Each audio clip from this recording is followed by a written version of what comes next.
Coming up. We're going in. I can't ask many people these questions. He didn't whistle at me. No, sadly. Are you listening or are you waiting to talk? Bordering on insane. That sounds horrific. I was once cast in Jack the Ripper as the first whore to die. Children of God. Oh, good. Marvellous. Almost wet. Do what you like, love. How do you say that? How do you say that? How do you say that? How do you say that? Hello and welcome to today's episode of How Do You Say That? Sponsored by BritishVoiceover.co.uk. It is the podcast for voiceovers, podcasters and anyone else who reads scripts out loud, and it's all about proving that there isn't just one way to read a script, but a multitude of ways. So let me introduce my co-host, Mark Rice. Hello. Hello. Now, today's fun fact about Mark is that he once met R2-D2 in a lift. I did, and it was fleeting as well, Sam. I was on the breeze in Basingstoke, radio station in Basingstoke, and R2-D2 was doing this thing in the shopping centre that day because the radio station was based in the shopping centre. And as I was leaving after the breakfast show, R2-D2 was coming up in the lift. So actually R2-D2, not Kenny R2-D2. Baker or anybody like that. No, the actual robot R2-D2. The actual robot. Anyway, my co-host, as you've heard, is Sam Boffin, who once went abroad using her sister's passport. How's that even possible? That is possible because it was some years ago. We looked fairly similar, and right at the last minute, because I'm a very, very last minute person, as I'm sure you know, Mark. I'm getting that impression. I suddenly couldn't find my passport. I was I was booked in on a flight and I just couldn't find it. And I'd turned my bedroom upside down. And so I phoned my sister who lived just down the road and said, can I borrow your passport? I've got to go to the airport. So not really kind of thinking that this might cause a problem, because I thought, well, I look a bit like her, so I'm sure they won't look very closely. Like the name? Well, this is it. She's called Fiona and I'm called Samantha. And when they said, this is for Miss S. Boffin, I said, well, you clearly, they misheard me. It's an F, not an S. And that's how I got away with it. And you wouldn't get away with that these days. No, I know. Oh, no. Not with bio passports and everything. Some years ago. Above. Well, of course, we also have a special guest who this week is the dastardly Brad Shaw. Hello, Brad. Hello. I'm not sure why dastardly, though. Well, Sam wrote it in the script, so I'm wanting to know what she thought. I've no idea. I'm not. So where did that come from, Sam? Well, I always think of you as a little bit like Dick Dastardly. Oh, I see. Can I be Muttley then? Well, you can. Exactly. So that's why I put it in. But of course, it's just Fair me. enough. So Brad Shaw is a voice actor and a producer. He spent a decade running a promotions agency for video games and film before becoming a prolific promo voiceover and audio editor. And after that, he founded a showreel editing and production company and also, I love this, and also a murder mystery and immersive events company. I love doing murder mystery stuff. Brilliant, me too. He's also worked as a guest entertainer on cruise ships worldwide, including being programme director for Viking River Cruises. During the COVID pandemic, he created the Wonderland Challenge for the NHS, an audiobook of Alice in Wonderland with 159 voice actors and celebrities. Amazing stuff. Now he also runs Wonderland VO, a voice training community. I mean, it's wowzers. Have you got a fun fact that you can share, Brad? I have. Well, I've got several, but I've chosen one. I was once buried under a collapsed Spanish hotel for 8 hours with my two brothers. Were you traumatised forever? I don't think so. I mean, you would have thought that at the very least I'd be claustrophobic, but I'm not in the least. And we could all speak. We were all kind of entombed, and this big girder had just missed our heads and sort of and saved us from the rubble. And so we had air and we could talk to each other. You can't imagine what we went through. Can you remember what you talked about? I mean, did you entertain each other? We just thought we were going to end up dying, and we thought we would all have to shout for help. And they did eventually hear our shouts. Thanks God. You can read about it on the blog on my website, bradshawvoice.com. Oh, you see, what a salesman. What a salesman. You see that? No. So, on that note, let's have a look at our first script of the show and ask, how do you say that? How do you say that? All right, chaps. Well, this is something I've been working on recently. Chaps. Hello, chaps. We're going in. We're going in. This is all about an environmental corporate project Right. for a company that didn't want it too seriously. Okay. The main character, Professor Dan Clever, or Danielle Clever in your case, Sam, is an animated character, but quite over the top, not quite mad professor, but very nearly. Oh, okay. So If that gives you more of an idea. Absolutely. it does. So it's throughout the whole thing, you want a slightly bordering on insane professory type. This is Professor Dan or Danielle actually talking to the audience. What kind of age are the audience? It is B2B, funnily enough. So it's Okay. business to business, but they decided to do it a bit more light-hearted. And as we know, if you're light-hearted with your corporates, people actually watch them and take them in. Is he a I presume he's a British professor. He is a British, although he doesn't need to be. No. But he was in could go this case crazy. because I was the voice of it. Yeah. Yes. Fair enough. Okay. Okay. Right. Hello. I'm Professor Danielle Clever. I lead energy, air pollution and health research at the University of Smartville. Recently, I invented pollution vision glasses so that harmful pollution in the air can be seen. Together, we are presenting a series of short videos as we go about our everyday lives, explaining what pollution is, how it can affect our health, and what we can do to reduce the risks. So, what is in the air we breathe? Well, air is mainly composed of oxygen and nitrogen and water, but it also contains pollution, which is a mixture of solid particles and gases that come from vehicle emissions, factories, heating sources, smoke, dust, pollen, and mould, for example. Brilliant. You nailed it in one. Absolutely. I think that's exactly what the cartoon was looking at. You know, don't you, that when you see oxygen, nitrogen and water, those things pop up on the screen in little bubbles. And Yes. we've all seen animations like that. I thought that was brilliant. Well done. Oh, good. Marvellous. Good start to the I show. wondered if it wasn't over the top enough. You could have taken it another 50% Yes. if you wanted, but there was no need. It was lovely. 50%. I'm not sure I could have done, but yeah, okay. So, Surely you could have done. Yes, I thought similarly to you that you could have gone a lot further with it. But, I hope you're going to go a lot further. This is giving Brad ideas now. no, it just depends, how over the top you want it. You didn't Yeah. specify how crazy that you want it. It's got to, there've got to be some kind of, I mean, the purpose of it is to actually be informative rather True. than Yes. just make True. them laugh, Yep. I Yes. suppose. So I don't know. It's difficult to know. You'd have to play with it a little bit to see how Yeah. far you can go. Ooh, I'm looking forward to this, Brad. Go for it. Marvellous. Hello, I'm Professor Dan Clever. I lead energy, air pollution and health research at the University of Smartville. Recently, I invented pollution vision glasses so that harmful pollution in the air can be seen. Together, we're presenting a series of short videos as we go about our everyday lives, explaining what pollution is, how it can affect our health, and what we can do to reduce the risks. So what is in the air we breathe?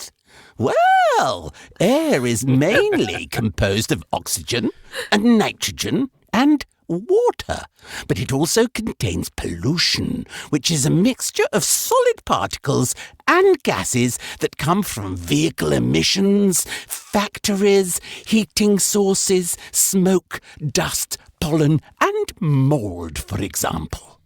Nice. Nice. I love it. I love the rolling of the R's. Yes. That was his thing.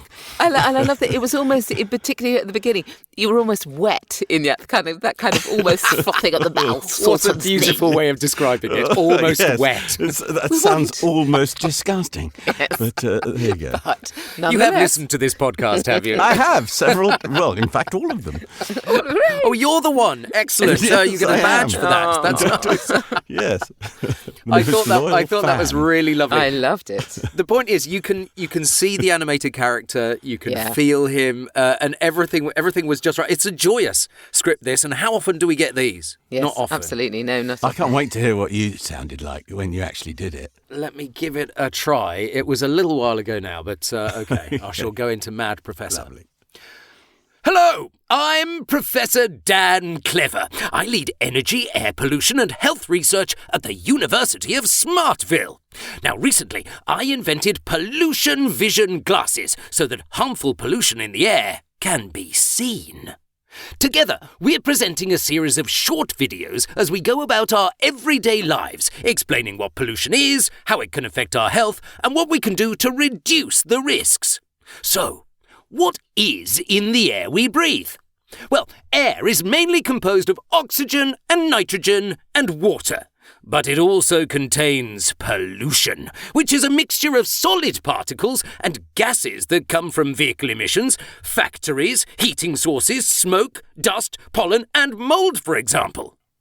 Very nice. That was lovely. Very swift. You were very swift with it, Mark. Yeah. I mean, in a good way, but, it's Well, I thought it was a very measured, even though it was quite fast, it was very measured. Yes. And it was very, he wasn't so over the top that it got ridiculous, which mine did a little bit. I can see him wearing a white coat and big specs. Yeah, very much. Yes, I could definitely hear that. As I say, you're very good at those pacey ones, without making them sound too pacey. How do you say that? Well, it is worthwhile remembering that these are real scripts that we've been working on. We've changed names and some of the details to avoid copyright issues, though. We have indeed. And Brad, you've brought us a script. Tell us a bit about the script. I'm intrigued by the script. So this was a corporate video. And it was a company that had just changed their name. And this was the first paragraph of 3 or 4 paragraphs of how we evolved and how we finally got to be the company we are today. So literally, this is literally just the introduction of when they first started. Well, that was what was interesting about putting these 2 scripts together, actually, because there was one that felt as though you needed to bring a fully fledged slightly OTT character to it. And this one is written, I felt, it's written with a really light touch, and particularly the opening line. Yes. And you could go OTT with that. But then as I read more of it, I thought, no, they don't want this OTT. I entirely so agree. much. When I first read it, the first 2 paragraphs, I'm thinking, oh, is that almost Mad Professor as well? But it isn't, is it? No. I think it's got to be quite light because this is it's not as serious as in, this is a serious research paper. This is kind of, getting people G'd up about what a lovely company we are. Yeah, absolutely. All right, let's give it a go. Once upon a time, around the turn of the new millennium, 2 psychologists, Sally and Irene, were intrigued by this newfangled internet thing and wondered if they could take therapy online to reach more people. They founded Psychology Today and in 2001 launched a website. In 2009, a clinical trial involving 300 patients proved that online therapy was actually more effective than face-to-face therapy. The results were published in The Lancet, and what happened next changed history. Jane Hargreaves, venture capitalist and more recently leader of the UK Vaccine Task Force during the COVID pandemic, had heard about Psychology Online and could see its incredible potential to change the future of mental health care. Ooh. Very nice. Very nice. Very nice. Again, quite pacey for me. It was pacey. I was going to say that was your pace. That's a long old sentence. That first one of the last paragraph. Absolutely, it is. Yeah, it is absolutely. Goodness. But I think I liked it. I think the pacing was right. I suppose if I had to give you a note, yes, please do. I would say maybe lighten it up a bit. Okay, two done. Maybe a bit friendlier kind a of lighter thing. touch. Yeah, okay. Yeah, but I thought it was it's really good. All right, Sam, your turn for Psychology Today. Okay. Once upon a time, around the turn of the new millennium, 2 psychologists, Sally and Irene, were intrigued by this newfangled internet thing and wondered if they could take therapy online to reach more people. They founded Psychology Today and in 2001 launched a website. In 2009, a clinical trial involving 300 patients proved that online therapy was actually more effective than face-to-face therapy. The results were published in The Lancet, and what happened next changed history. Jane Hargreaves, venture capitalist and, more recently, leader of the UK vaccine task force during the COVID pandemic, had heard about psychology online and could see its incredible potential to change the future of mental health care. That was lovely. It was almost a narrator in documentary terms. Yeah. But with, as you said, Brad, you wanted the lighter touch. I think that absolutely gave it the lighter touch. No, I think it did. I could have smiled more. Yeah, that's my only thing. I have a funereal voice when I don't smile, and I think I forgot to smile. I would agree with you slightly. Yeah, I think I would have definitely done that again with a smile. And good emphasis everywhere it needed to be. That would have been my only note. You beat me to it. So how did you do it, my darling? Let's see how you did it. Okay, who knows? I can't remember, but we'll But have a go. To it before today, shouldn't I? Really? Okay. Once upon a time, around the turn of the new millennium, two psychologists, Sally and Irene, were intrigued by this newfangled internet thing and wondered if they could take therapy online to reach more people. They founded Psychology Today and in 2001 launched a website. In 2009, a clinical trial involving 300 patients proved that online therapy was actually more effective than face-to-face therapy. The results were published in The Lancet, and what happened next changed history. Jane Hargreaves, venture capitalist and more recently leader of the UK vaccine task force during the pandemic, had heard about Psychology Online and could see its incredible potential to change the future of mental health care. Oh, do you know, I love your voice, Brad, in that it's got a sort of guy next door feel to it, to me. Yep. And so it's a really, really listenable. Well, that also means it sounds like so many others. No, I don't agree. I think it means that we're hanging on your words. So we're actively listening. I realised what I did do with this in the finished thing was because it's them showing off. So everything needed to be more kind of fantastical sounding, if you know what I mean. Right. And so, wow, and then they did this, and then they did that, and, and aren't we fantastic? Here, look at us waving our stuff around.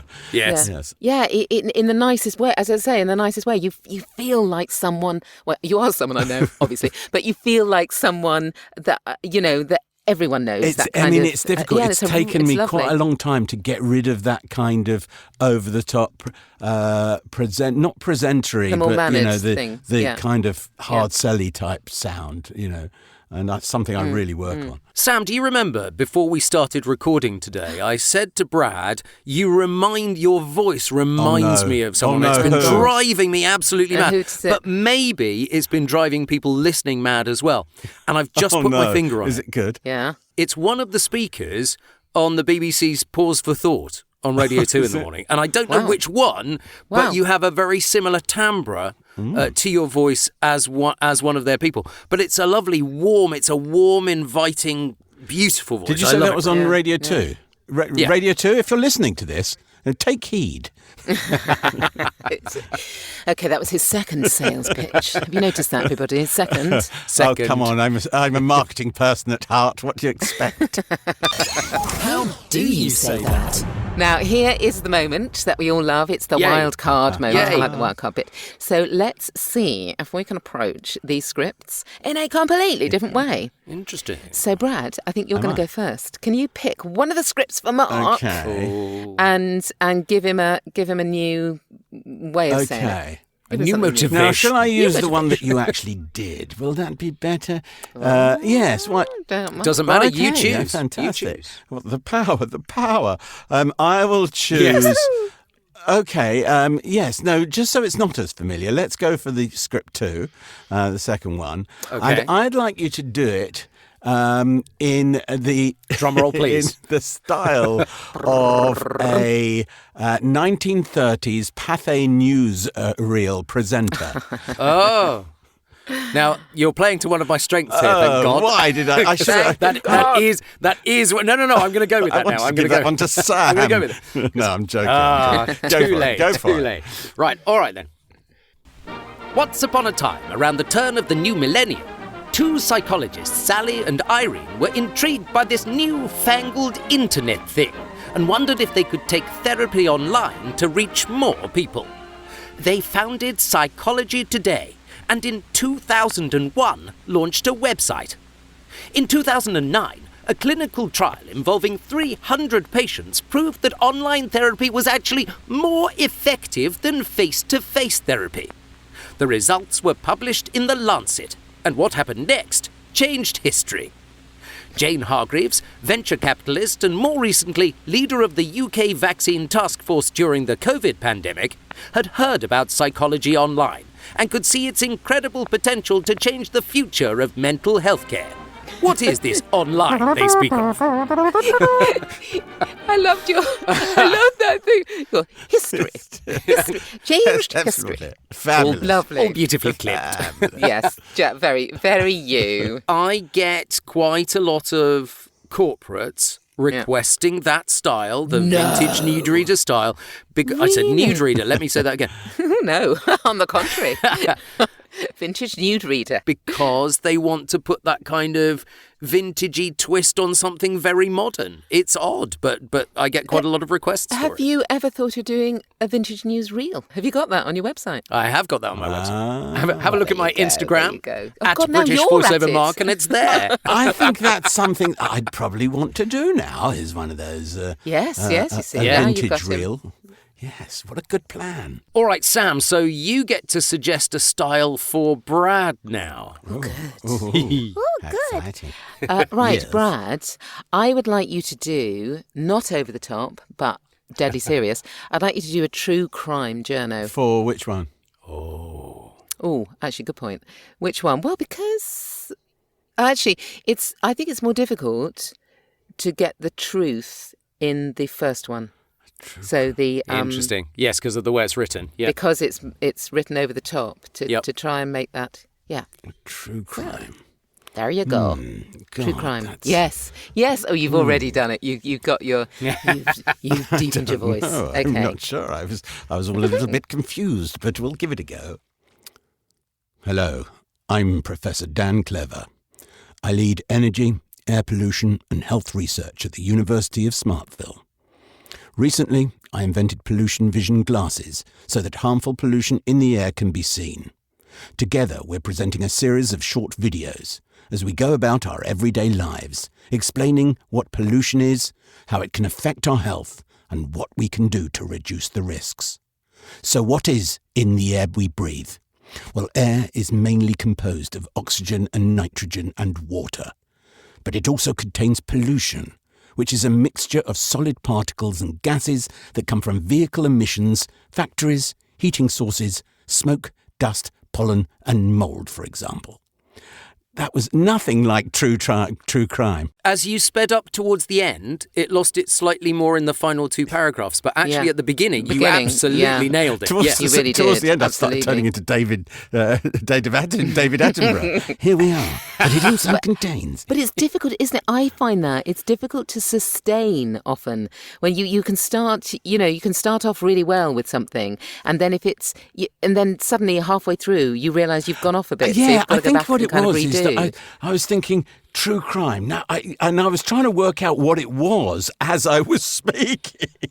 Is that true crime, or do I have to do something else? Or Yeah, you're right. It is slightly unfair. The trouble with these wildcards is we genuinely only, pump them in now. So nobody's expecting anything. And so it's difficult because if you were given obviously if you were given something to do in the real world, you'd Well, go of away and course you would, but think about it a bit and research. it is funny how in your head and it's processing as you're speaking. Right? What am I meant to be doing? Oh my god! Is this sounding right? Do I need to change it? God, welcome to my world, Brad, because every Totally. week I listen back and I cringe Oh, do you at what I did for the while. Do you not like listening to yourself, Sam?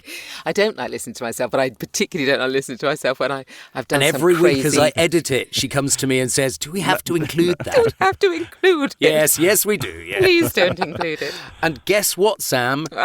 You get to go now as well. You get to go now. So I'm trying to work out whether I'm going to be nice to you. I am going to let you do Professor Danielle Clever. All right. But I would like you to do it in the style of a soldier in a shoot-'em-up game, so like a first-person game, Right. where they bark orders at people. Oh, my God. Okay. You know what I mean? Yeah, oh, yes. My absolute... It's Sam's comfort zone, isn't it? Come on. Absolute comfort zone. Love it. No, I'm just trying to think how on earth I get into that. Okay, then. With a script that doesn't lend itself to... I know, sorry about that. That's the point. That's the point, isn't it? That's Yeah. the point. Right, let me imagine who I am with something under my arm. Okay. Hello, chaps. I'm Professor Danielle Clever. I lead energy, air pollution, and health research at the University of Smartville. Pull yourself up there, boy. Recently, I invented pollution vision glasses so that harmful pollution in the air can be seen. Now, together, this morning, we are presenting a series of short videos as we go about our everyday soldierly lives, explaining what pollution is, how it can affect our health, and crucially, lads, what we can do to reduce the risks. So, what is in the air we breathe? Well, look at me while I'm talking to you. The air is mainly composed of oxygen and nitrogen and water. What is it composed of? Yes, ma'am. Oxygen, nitrogen and water, ma'am. Thank you. Right. But it also contains... What does it contain? Pollution, ma'am.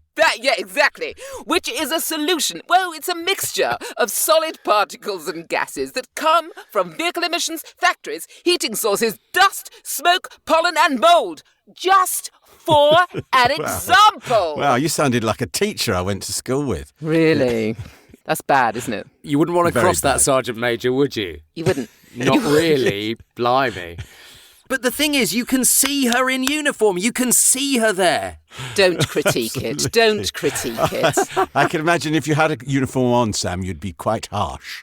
I'd be very harsh. Very, very harsh. Absolutely. Well, if you want to play along in the privacy of your own booth... Yes, quite. With the script, obviously. We've put the script in the show notes so you can have a Wow, try this is- yourselves. And if you've got any voiceover questions you'd like answers to, you can send your question for future episodes to podcast@britishvoiceover.co.uk. You certainly can. And our question this week is, how can you stay competitive in an increasingly crowded voiceover market? Which is the question that we all ask ourselves. Brad, any ideas? The $1 million question. Yeah, totally. I think I'm increasingly thinking that the more you can be yourself on a voiceover, and the more natural and the more you can bring bits of yourself to it, Yep. the more real it's going to be, and the more actually that'll stand out from all those people who are trying to act. So to speak. But you two are both actors, so that's really interesting hearing you say that. And also just thinking back to what I just did, which where was the bloody truth in that flipping Sergeant Major? No, quite but frankly. I don't know. I mean, it's difficult. It's almost impossible. If I knew that, I would. Yeah. I'd be a lot more successful than I am now. Sam? What do you think? Well, do you know, I think that you need to listen and watch more of the genres that you're interested in. Yep. Because that's what... And actually listen to what people are doing at the moment. So if you want to work in commercials, say, and it really depends also on the market, because commercials in the US, for instance, are different from the commercials in the UK, or whatever genre it is that you're looking at, listen to the good ones, listen to the people that are booking, and really kind of try and pull apart what they're actually doing to make them bookable. In the genres that I know most about, I think people make a lot of assumptions about them and think they're like, XYZ when they're actually like ABC. And there's a gulf between it. And unless you keep up with the trends that are happening in the here and now, you will quickly become irrelevant. It's helpful to talk to producers if you can as well, which is why conferences are good. Yeah. Because if you talk to producers about what they're looking for as well, that can really help. But it's part of that same research that you're talking about there, isn't it? And I think the listening thing is really underrated. I think it's so important.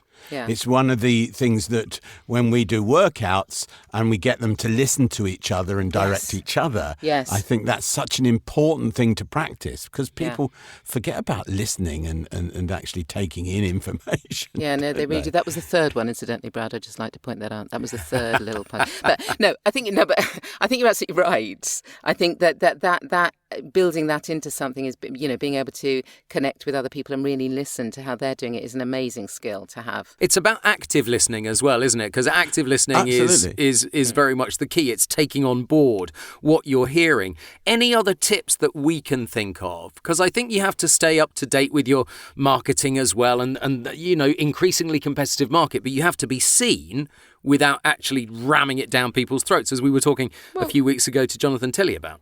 Yeah, and make genuine connections with people. Yeah. Proper. And you're very good at that, Sam. We have a saying. We used to have a saying, are you listening or are you waiting to talk? Yes. And so many people, when you have a conversation, you can see it in their eyes. They're just trying to formulate something that'll outdo your story. And they haven't heard virtually a word. When you go to a conference, people always think networking is about what I can get for myself. But it's not. If you can bring people together.